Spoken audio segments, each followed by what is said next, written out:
lean into the screen. There's an announcement coming up soon that you don't want to miss. Shh, be quiet. Just come back for it. Don't tell anybody. Just keep watching.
This invocation is from the Reverend Seth Carrier Ladd, a Unitarian Universalist, actually someone I knew in seminary.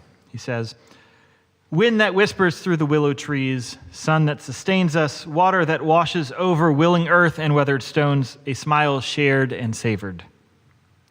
A child's squeal of delight as she dances in the daisies and daffodils, the quiet joy of gathered community. This is the spirit of life and love that we call forth now into this gathering. May this spirit infuse our hearts, fill our souls, and carry us forward like a wave on the ocean as we enter now into this sacred time and space. Come, let us worship together." Wherever you are, however you want to do it, I invite you to sing along with our opening hymn.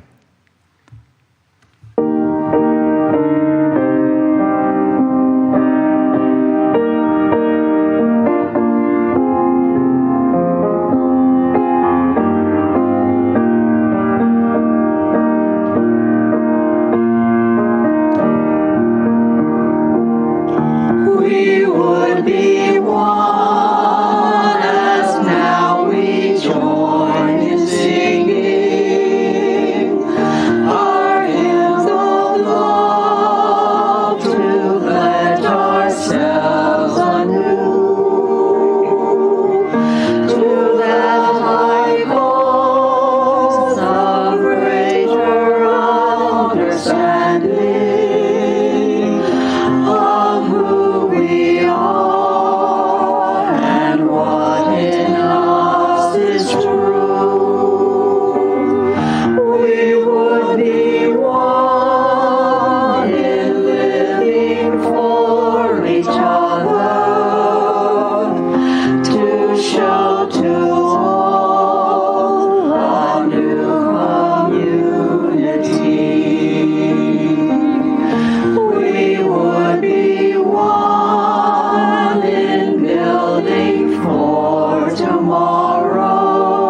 So welcome to the Unitarian Church of Baton Rouge. If you're a visitor, we're glad that you're with us. I don't really understand how online church works with visitors, but we've heard rumor, because some of you actually decided to join the church, that you like what we're doing here, even though it's an empty sanctuary and you're sitting in your house. So we're glad you're with us. The way to get more involved and engaged in this church, you can make sure you get on our email list. You can email membership@unitarianchurchbr.com, membership@unitarianchurchbr.com, to make sure you're added to that list. And you'll find out all these cool things we're doing.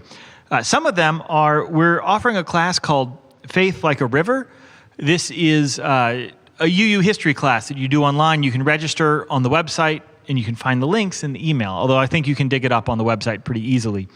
Also, we have a curriculum we're calling Building Beloved Community that we're also offering. It's sort of a Gender 101, Sexuality 101. It is, today is National Coming Out Day, and it's a way that we can still better support our LGBTQ members and members of this church and friends and the larger community. Stuff is always changing, and it's always important to kind of learn the newest things. So you can sign up for that as well. And also, a few other things you should know. We normally do a big Halloween blowout at the end of October. Well, we can't. So the same team that has planned it in years past has come up with this really clever way to sort of take the Halloween party but stretch it out over all of the Fridays. So if you want this Friday, it's in that email, you can go be a part of the Halloween party, but just broken up into Fridays. So look out for that. And just so you know what has been going on in this building, we do a rehearsal every Saturday of this service to make sure all the tech works. And we have a few volunteers in the sound booth. Today it's Mike Patton. So Mike and I showed up at 3 o'clock here yesterday, and there was no power. So you need electricity to make an online service work, and we didn't have that. So I went home and I recorded every element that you're seeing live, and I built an hour and 15-minute long video while Mike spent hours, I don't know that he wants me to say this, but too bad, he's up in the sound booth. He spent hours chasing down electric trucks to try to make sure we had power right now. So we're here live. I hope you are able to see us and you did okay with this storm. If you are struggling with any of that, please let us know. And the other thing the storm did is we've been planning to build these worship pods out by the Peace Stones. And we were going to have a work day yesterday. We had to cancel it. Surprise. So we have a special announcement about an upcoming work day from Marla Elsey, a member of the COVID safety team. Glad you're with us.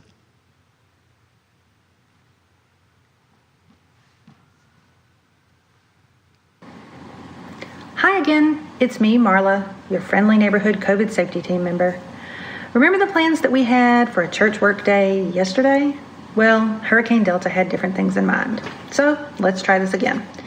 This coming Saturday, October 17th, starting at 9 a.m. at the church.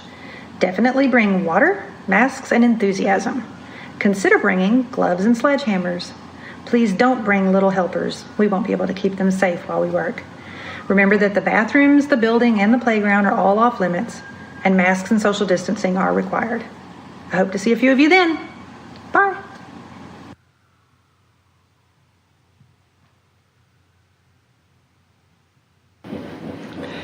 Heat waves shimmer above the grasses, the air heavy and white and ringing with the buzz of cicadas. They've been shoeless all summer long, but even so, the dry September stubble of 1895 pricks their feet as they trot across the sunburned prairie, lifting their heels like grass dancers. Just young willow whips in faded dungarees and nothing else. Their ribs showing beneath narrow brown chests as they run. They veer off towards the shady grove where the grass is soft and cool underfoot, flopping in the tall grass with the loose-limbed abandon of boys. They rest for a few moments in the shade and then spring to their feet palming grasshoppers for bait. The fishing poles are right where they left them, leaning against an old cottonwood. They hook the grasshoppers through the back and throw out a line, while the silt of the creek bottom oozes up, cool between their toes. But the water hardly moves in the paltry channel left by drought. Nothing's biting but a few mosquitoes. After a bit, the prospect of a fish dinner seems as thin as their bellies beneath faded denim pants held up with twine. Looks like nothing but biscuits and red-eye gravy for supper tonight. Again. They hate to go home empty-handed and disappoint Mama, but even a dry biscuit fills the belly. The land here along the Canadian River, smack in the middle of Indian Territory, is a rolling savanna of grass with groves of trees in the bottomlands. Much of it has never been plow broke, as no one has a plow. The boys follow the stream from grove to grove, back up toward the home place on the allotment, hoping for a deep pool somewhere, finding nothing. Until one boy stubs his toe on something hard and round hidden in the long grass. There's one and then another and then another. So many he can hardly walk. He takes up a hard green ball from the ground and whips it through the trees at his brother like a fastball as he yells, "Piaganik! Let's bring 'em home!" The nuts have just begun to ripen and fall and blanket the grass. The boys fill their pockets in no time and then pile up a great heap more. Pecans are good eating, but hard to carry, like trying to carry a bushel of tennis balls. The more you pick, the more end up on the ground. They hate to go home empty-handed, and Mama would be glad for these, but you can't carry more than a handful. The heat eases a little as the sun sinks low and evening air settles in the bottomland, cool enough for them to run home for supper. Mama hollers for them and the boys come running, their skinny legs pumping and their underpants flashing white in the fading light. It looks like they're each carrying a big forked log hung like a yoke over their shoulders. They throw them down at her feet with grins of triumph. 2 pairs of worn-out pants tied shut with twine at the ankles and bulging with nuts.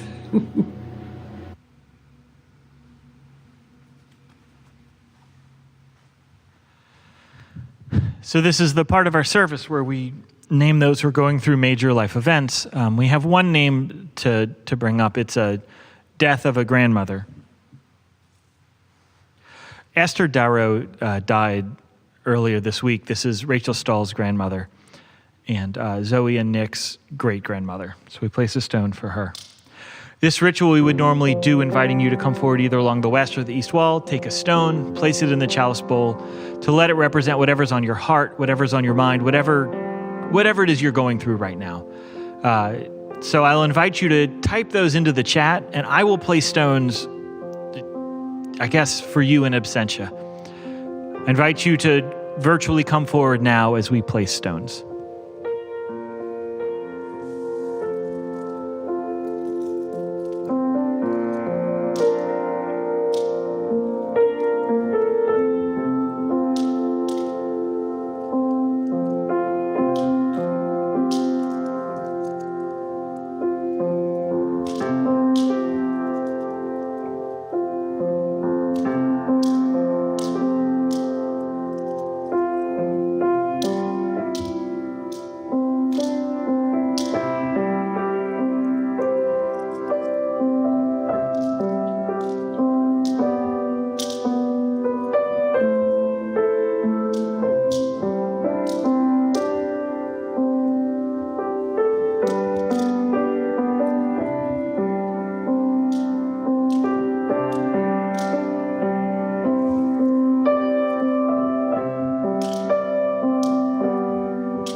And would you say with me? With hope to make this a better world, we light this flame. Its light is a symbol of the power of love.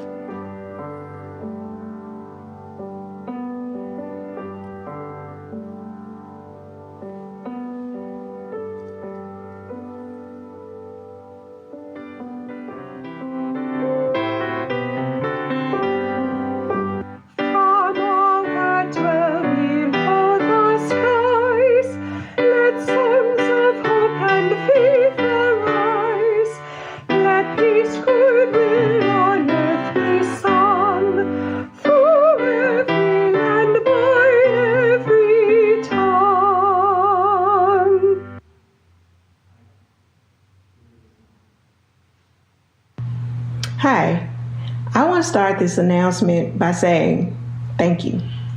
Thank you for being the church that shows up. Like so many of you, this year for me and my family has been a really interesting year. And we've had a lot of crazy off the wall things happen to us and around us. One of the most recent interesting things that happened was, even though I wasn't having any symptoms and even though I felt 100% fine, I ended up testing positive for COVID-19. That was a few months ago, and I'm fine now. But during that time, the church was there for me. So many people reached out to me with prayers, offering to run errands, and really showing a lot of love and support. And there have been numerous other times before that, all of which I'm grateful for. So I want to say thank you, because the donations that you make and the pledges that you make it possible for our church to keep showing up. They pay for staff, they pay for resources. They just make everything that we do, whether virtually or whether in person, able to be done in a way that really benefits all of us. So as you're making your pledges, just want you to know how grateful I am to be a member of this church and grateful for your generosity. So thank you. Thank you for being the church that shows up, and we're going to continue to show up for each other. Take care.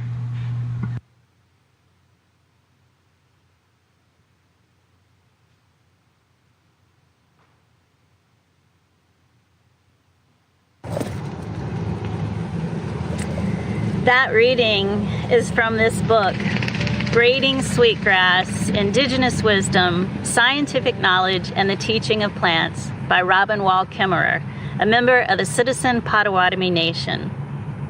I love this book so much. And as I first started reading this book, it was part of my first seminary class on religious naturalism. And as I went to pick up a highlighter to highlight a passage, I realized that I just couldn't quite put down that neon yellow ink onto her words. It just didn't feel right. I thought maybe a pen, maybe my purple pen would be okay. But as I went to underline her words, I still couldn't do it. I ended up drawing sweet little images in the margins near passages that I wanted to remember. I drew a little strawberry, a heart, a tree, a smiley face, a bunch of flowers, a spiral, and many doodles.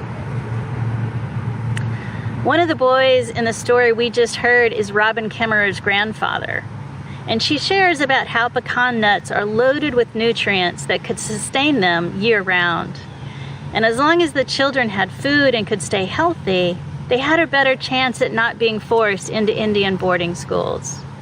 But as the indigenous people were pushed farther and farther from their lands and their resources, they would be forced to give up their children to the government, who would force place them in these schools. The schools were typically run by Christian organizations with the intention of assimilating the children into European American culture. Children were forced to cut their hair, to stop speaking their native language, and their names were often changed to European names to both civilize and Christianize them. Conditions were harsh and oftentimes deadly, and children were kept separate from their families. much as is happening today with our neighboring immigrants who are crossing borders seeking asylum from dangerous and economically challenged areas. There are still some Indian boarding schools operating today, and there is even one in our Unitarian history. But these schools were not needed before Europeans came to this land and began colonizing. And the trauma from this forced relocation and assimilation still carries today.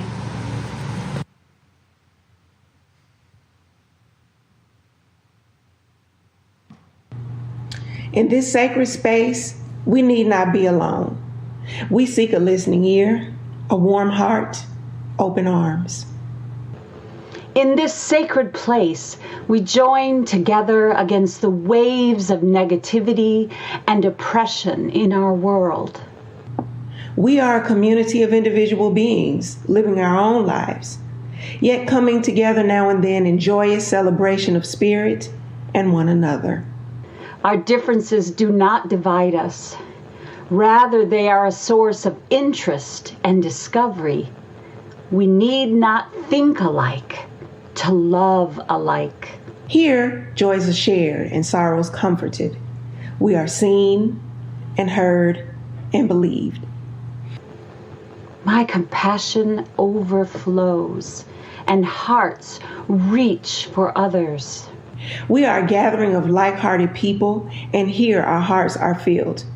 We hear the wisdom and counsel of our ministers and that of one another.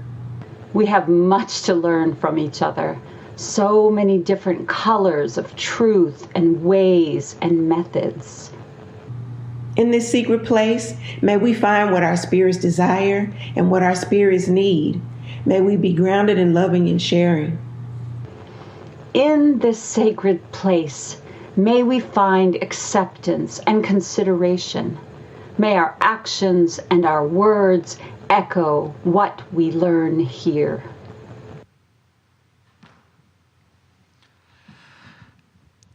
So we've come to the offering portion of the service, and there's an interesting little twist to it. So first of all, if you would like to give, I'm going to see if I can say it faster than Kathy can type it in, unless she's got a copy-paste thing she's about to do. But you can go to unitarianbr.org/give. You can text the word assist to 833-796-0353. We also have some app called Give Plus that we use. I don't exactly understand it, but you go in there, some magic happens, and then you give to the church. You can even give over PayPal. There's a whole bunch of ways. So that is for giving for the offering, right? Which is different than the pledge. So this is the first Sunday. Leslie doesn't know I'm going to do this, so sorry, Leslie. This is the first Sunday that our ministerial intern, Leslie Runnels, is providing a service for us. It would be great if this pledge drive, there was enough that that she could get pretty good fair compensation as an intern. It would be great if during this pledge drive, this congregation, you, me, pledged enough so that we could keep the staff and pay them fair share. It would be great if we could have enough money that we can give to the UUA. Like we've been doing better. I think we're in the top 5% of all givers to the association. But no doubt they're worried about where their money's coming from. Together Baton Rouge, I bet they're worried. If you are like me and you have not been financially hurt by this pandemic, we need you right now. There are some people who have been hurt who can't pledge as much. But if you can, consider giving more than what you've given last year, substantially more. And here's the other key. I have no idea how many of you are seeing this. So I don't know how much work Eric and I are going to have, and the board is going to have to find all those pledges. So the convenient thing about the pledge, which is how we pay for the operating budget of the church, the offering that I'm asking you to give is a spiritual practice that says that everything I have is not all mine, and I'm going to give part of what makes me comfortable and safe so that the world may have comfort and safety. But the pledge is actually what builds the church. So conveniently, the offering, the music and the video is about 2 minutes. If you go on the website, and I don't know if Kathy has posted the link, but I hope she has. But you can go to the website and click on the support tab.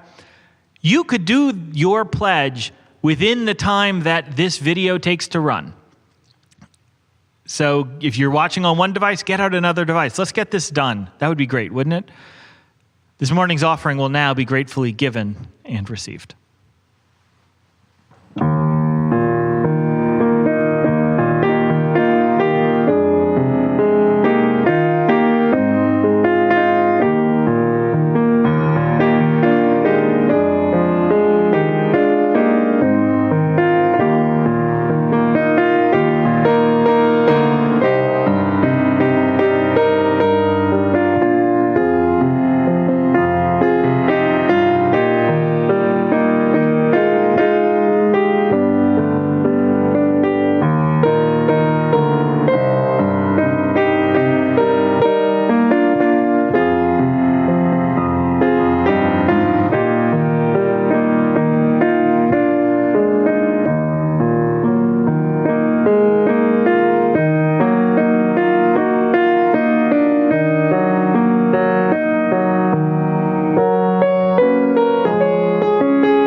I love pecans, and I was delighted to find a pecan tree in the backyard of my first house.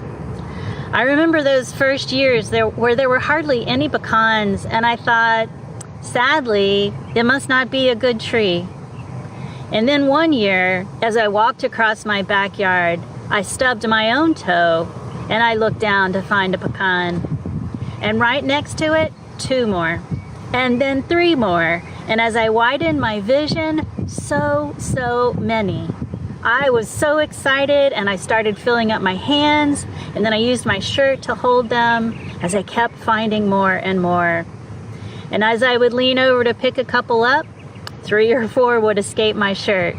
So I ran inside and I got a basket, and I gathered heaps and heaps of pecans. I was very giddy and oh so excited. When I had finally gathered them all and my basket was full, I walked back to the house. And I felt more under my feet. I looked down to see many more. I gathered them all. It was a bounty, and it went on for weeks. I put pecans in bags out on the sidewalk for people to pick up because it was way more than I could use. I loved being able to share them with my neighbors, the fruit of my very own pecan tree in my very own backyard. And the next year, there were only a few. I was stunned. What happened? What went wrong? What is the matter with my tree? And I was telling a neighbor who said the pecan trees only do those big harvests every 7 years. I was crushed. I have to wait 7 more years? Phooey. But I did a little research and read that it's every 2 years. Huzzah! That's better. But another website said 4 to 7 years, and another said every 2 to 10 years. So what is this? Why can't they all agree? It wasn't until I read Kimmerer's book that I got my answer. Science has been trying to figure out these bountiful harvests for a while now. They call them massed fruiting years. And they all agree that it is impossible to predict when the next mass fruiting season would be. The indigenous people used pecans to survive as subsistence, and then eventually they used them to barter and trade. The cash convertibility of wild pecans occurred during the Depression years of the 1930s, with the lowest price averaging 4 cents a pound in 1932. Eventually, we found sophisticated commercial operations for processing pecans, and we saw them as a cash crop. But these unpredictable seasons, feast, famine, boom, bust, these massed fruitings made for challenging farming, and farmers wanted to find out why. How uncomfortable was it that they couldn't predict when they will have a massed fruiting? How hard for farmers to not know when they will have a surplus? How hard might it be to want to control it and even find a way to force the trees to massed harvest? And we found out that it's not just one tree that does a massed fruiting, they all do it. Trees are collective, not individual, and Kimmerer writes, "If one tree fruits, they all fruit. There are no soloists. Not one tree in a grove, but the whole grove. Not one grove in the forest, but every grove all across the parish and all across the state. The trees act not as individuals, but somehow as a collective. Exactly how they do this, we don't yet know. But we see the power of unity. What happens to one happens to us all. We can starve together or feast together. All flourishing is mutual." And indigenous elders told the scientists that the trees talk to each other. But scientists long ago decided that plants were deaf and mute, locked in isolation without communication. The conclusion was drawn that plants cannot communicate because they lack the mechanisms that animals use to speak.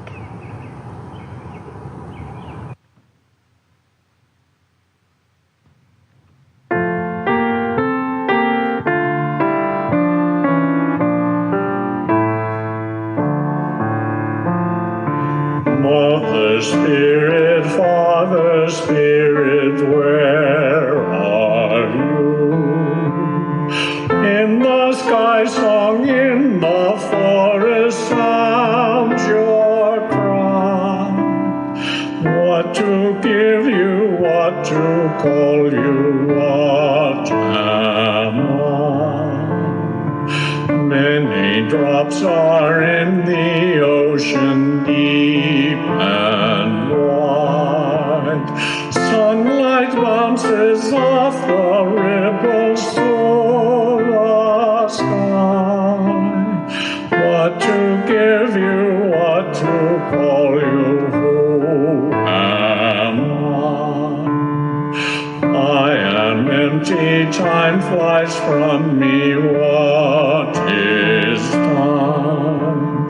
Dreams eternal, fears infernal haunt my heart. What to give you, what to call you, oh my God.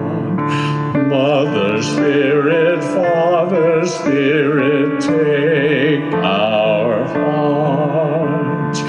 Take our breath and let our voices sing our bond.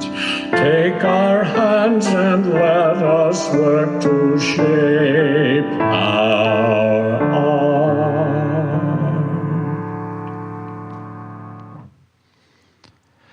Would you join me in a moment of prayer and reflection?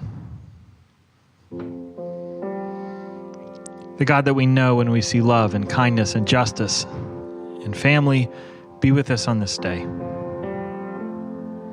That great mystery, named and unnamed, believed in and not. Hold all those who need it. Hold those in southwestern Louisiana in particular, as they're suffering with their second storm. And all those who are tied to southwestern Louisiana through family and friends and history.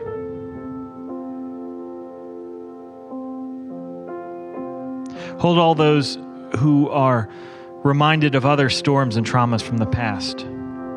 Hold all those without power, without shelter, without an idea of where to go. Help us to steady our conscience, steady our soul.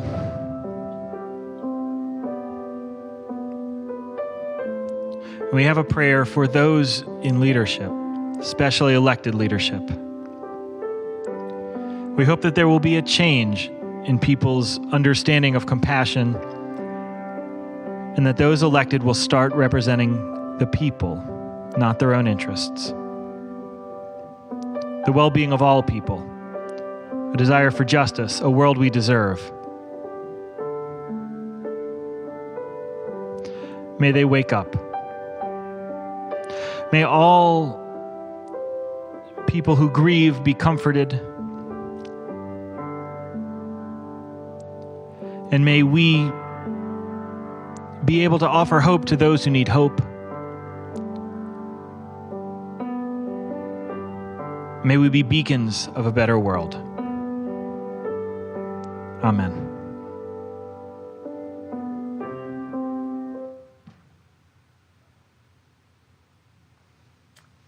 I want to share with you a passage from an abstract from the Journal of American Society of Horticultural Scientists. I want to be transparent and tell you that I don't understand all that is written, but I wanted to share it with those of you who are all sciencey and nerdy, because I think you might like it. So excuse me while I get all sciencey. Anecdotal records over the past 400 years indicate that natural stands of riparian pecan are abundant and produce large crops of nuts at irregular intervals. Annual variation in fruiting by pecans in Texas indicate exceptionally high synchronous fluctuations typically occurred every 34 years, with a range of 2 to 7 years over the 66-year database examined. Synchrony in fruit production was inversely related to the spatial distribution of pecans, reflected in coefficients of variation ranging from about 60 at the state level to about 120 for 2 10-hectare orchards. These characteristics show that pecan exhibits masting and that the species warrants further examination vis-a-vis interactions with nut feeders. Wait, that was a little fun, huh? Hope you liked it. By the way, nut feeders mean squirrels. What the study showed was that as squirrel populations fluctuated, so did the pecan production. The more pecans available, the more squirrels. The more squirrels, the more pecans are eaten by the squirrels, and the less pecans will stay in the ground and become seedlings, which is the whole point of the pecan tree dropping its nuts. They want to reproduce. And in nature's cycle, the more squirrels, the more foxes, as the foxes dine on pecan-fattened squirrels that are in abundance. Eventually, the squirrels become so few and far between that the trees know now it is likely that if they throw down a massed fruiting of pecan nuts, there won't be enough squirrels to eat them, and the nuts will be able to make more trees. So that is one way that science was able to determine why mass fruitings were happening. But that had nothing to do with what the indigenous elders said about the trees talking to each other, and it didn't explain everything about the unpredictable mass fruitings. So they continued researching. And guess what they found out? The trees do indeed talk to each other. Science is now finally in agreement with indigenous wisdom. Trees release pheromones that carry messages of health and disease. So if a tree is being attacked by moths or beetles, it will send out a message to the other trees to protect themselves. And those trees can release chemicals that are unappetizing to those insects. Mutual flourishing.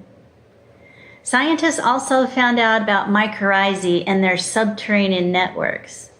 These are a fungus which grows in association with the roots of the plant in a symbiotic or mildly pathogenic relationship. The tree roots share carbohydrates with the fungi, who then share water and nutrients from the soil back to the tree.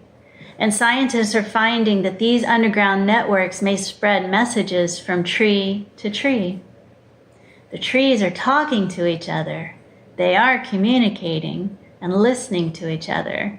because to the pecan trees, all flourishing is mutual.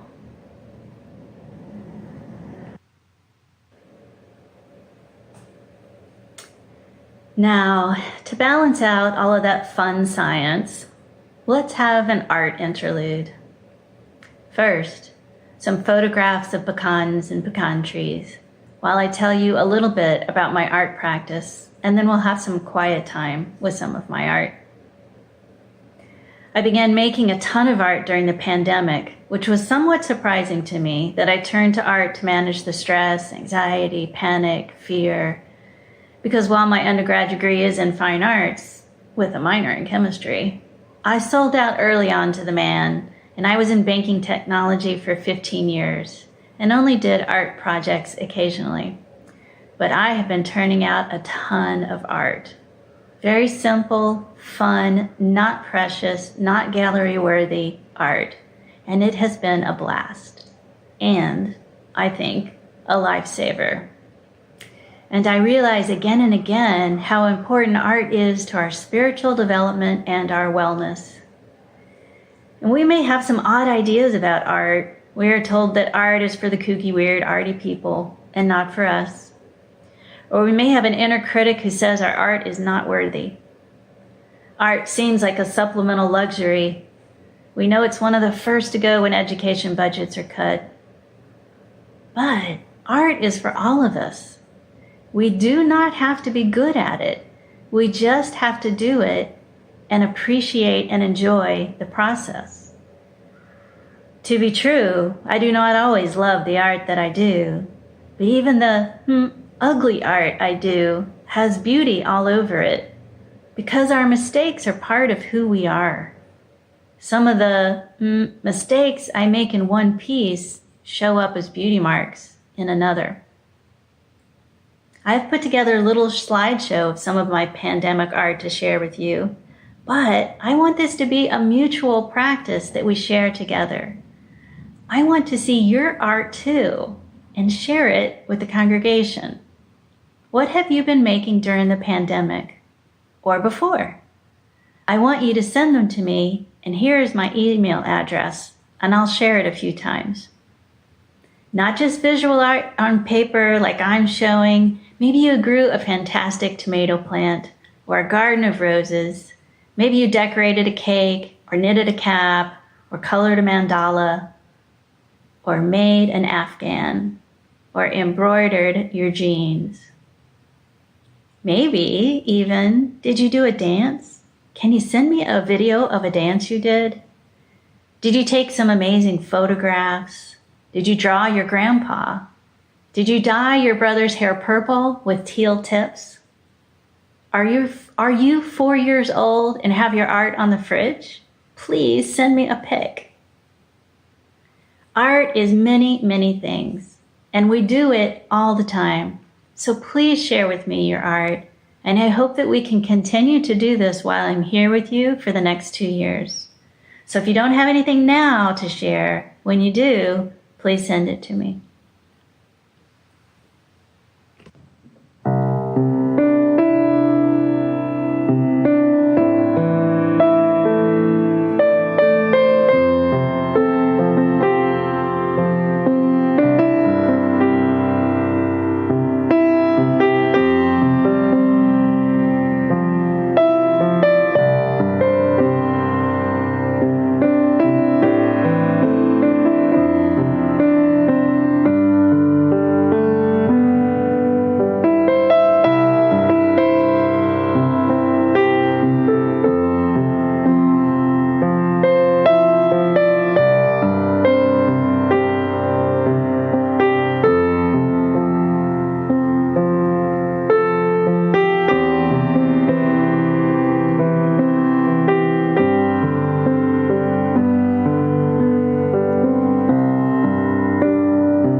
We humans also flourish mutually, but we still aren't up to our potential because so many of us aren't flourishing.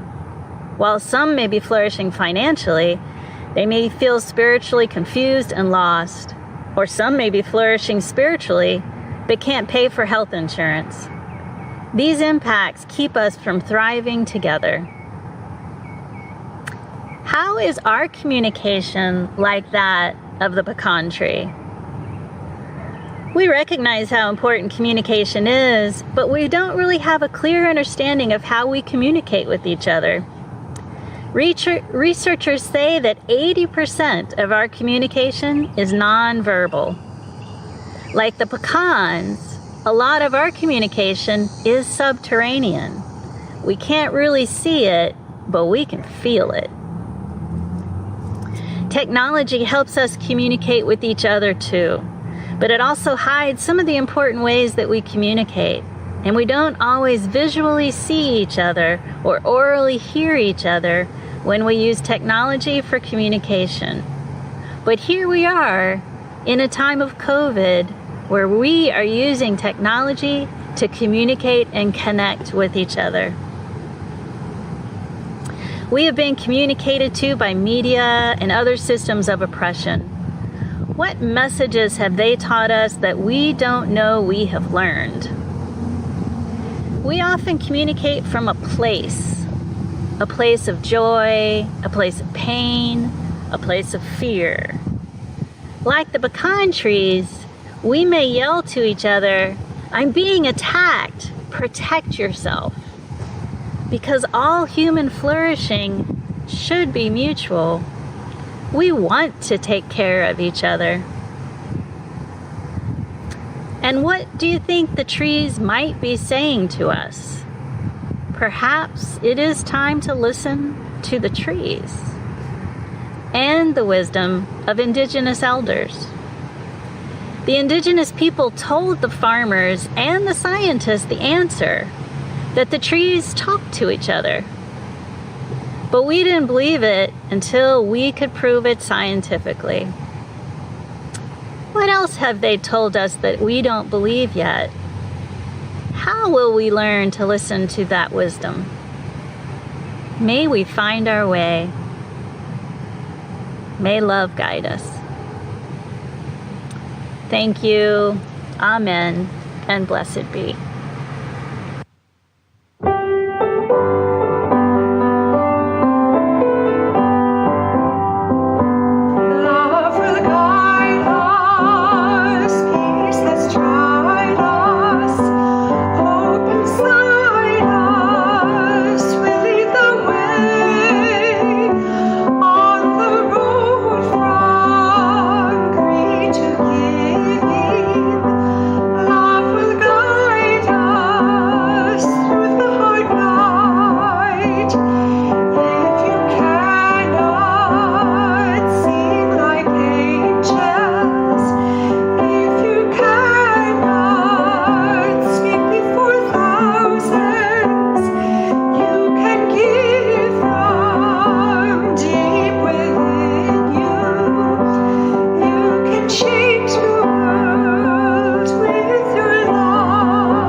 This church is more than just the building. It's more than just the people. It's something larger. There are networks underneath the soil here that keep us connected, things we may never see, but know that as you're a part of this church, you're a part of something larger, more profound. And know that we made it through this storm this week. I know that not everyone did, and it may not feel like you did, but you did. So we will be together again. I'm glad you're with us. May you have some peace this week. Go in peace, go in love. Amen.